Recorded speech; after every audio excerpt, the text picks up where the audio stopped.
Sot u mbajt ceremonia zyrtare për kalimin e detyrës nga Altin Dumani për Klodian Brahon, kreun e ri të SPAK. Dumani gjatë fjalës së tij u shpreh se sot u mbyll një nga kapitujt më sfidues për të. Mëtej shtoi se ai dhe SPAK në përgjithësi janë ndeshur me presione, por tashmë prokuroria e posaçme është më e fortë dhe më e besueshme. Sa kaq nuk harroi pa falenderuar edhe aleatët ndërkombëtar dhe uroi Klodian Brahon për marrjen e detyrës së re. Sot mbyllet një kapitull që ka qenë një ndër më sfiduesit e karrierës time 26 vjeçare si prokuror. Në çdo hap kemi punuar me integritet, profesionalizëm dhe vendosmëri. Sot mund të them me bindje se SPAK është më i fortë, më i konsoliduar dhe më i besueshëm se më parë. Gjithashtu dua të shpreh mirënjohjen time partnerëve tanë ndërkombëtar, të cilët kanë qenë krah nesh në çdo etapë, me mbështetje dhe ekspertizë të pakushtuar.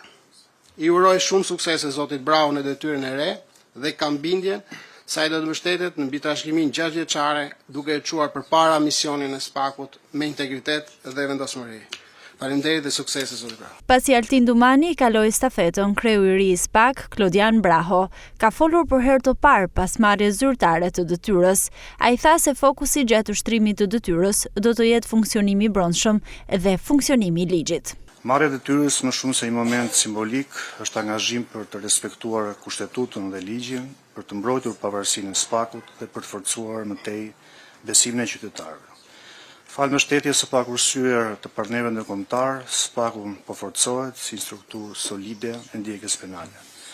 Dëshiroj të vlerësoj parashtëmin në detyrë zotin Kraja për kontributin e tij në momentet e vendosjes së gurëve të parë të institucionit për të marrë formën që ka sot, si dhe zotin Dumani për guximin dhe integritetin e tij duke forcuar profilin e SPAK-ut dhe duke rritur besimin e publikut.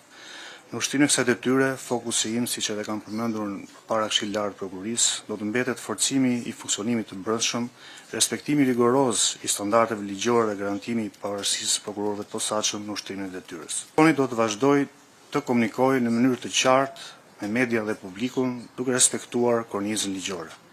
Nderuar kolegë, misioni i SPAK-ut shkon për te mandateve individuale. Unë besoj se jemi një skuadër dhe të punojmë krah për krah me përkushtim në përmbushje të zotimit tonë ndaj kushtetues dhe ndaj qytetarëve shqiptar. Faleminderit.